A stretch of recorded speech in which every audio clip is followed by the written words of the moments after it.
Here's everything that happened in Nigeria today. Latest happening in EFCC. Two Chinese nationals, Zhang and Gao Peihai, have been convicted by a federal high court in Lagos for illegally mining and attempting to export solid minerals without authorization. After pleading guilty, they were each sentenced to 5 years in prison or given the option to pay a 50 million Nigerian nairas fine, while the seized mineral resources were forfeited to the federal government. A federal high court in Lagos has sentenced Somonu Olesonkanmi Teebon to 4 years in prison or 1.8 million Nigerian nairas fine after he pleaded guilty to money laundering, with his G-Wagon SUV and mobile phone forfeited to the federal government. The EFCC has arraigned Ross Nigeria Limited and its director, Liwa Saradin, before an Abuja High Court over the alleged issuance of a 10 million Nigerian nairas check to Ismail and partners. Saradin pleaded not guilty, and the court granted him 5 million Nigerian nairas bail with 2 sureties while adjourning the case for trial. The EFCC has arraigned Aminu Dati Ahmed before an Abuja High Court over the alleged misappropriation of 15 million Nigerian nairas that was mistakenly credited to his bank account. He pleaded not guilty, was granted 10 million Nigerian nairas bail with 2 sureties, and the case was adjourned until October 21, 2026 for trial. The EFCC has arraigned 4 individuals before a federal high court in Lagos over an alleged $5.3 million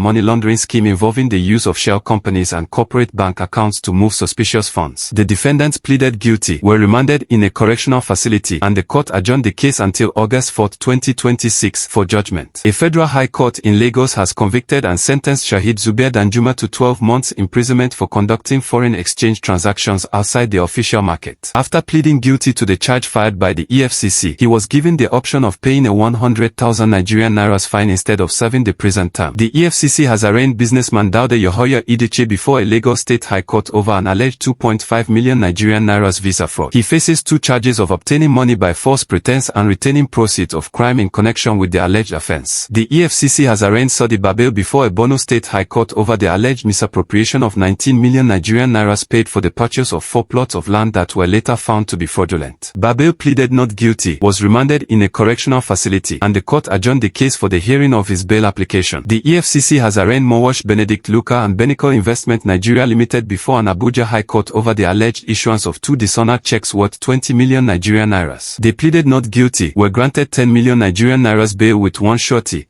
and the case was adjourned until October 22, 2026 for trial. The EFCC has arraigned Alhaji Muhammad Toloki before a Borno State High Court over the alleged 3.8 million Nigerian nairas property fraud involving the forced sale of a federal government property in Maiduguri. He pleaded not guilty, was remanded in a correctional facility, and the case was adjourned until August 10, 2026 for the hearing of his bail application. The EFCC has secured the conviction of 2 individuals, Samuel Sunday and Shahid Lawal Akonji, along with Saskrona Nigeria Limited, for engaging in illegal mining in violation of the Nigerian Minerals and Mining Act 2007. The convictions were handed down by the Federal High Court in Ilorin following separate prosecutions by the EFCC. The EFCC has arraigned Owal Ibrahim before an Abuja High Court over an alleged 5.3 million Nigerian nairas fraud involving impersonation and obtaining money under false pretenses. Prosecutors allege he posed as social media personality turned Edna to defraud members of the public, while the court ordered his remand in Kuch Correctional Center and adjourned the case for a bail hearing. A Borno State High Court in Maiduguri has sentenced Yagana Musa Muhammad to 6 months imprisonment with the option of a 50,000 Nigerian nairas fine after she pleaded guilty to misappropriating 3.5 million Nigerian nairas in a fake quota job scheme. The court noted that she had restituted the victim before sentencing.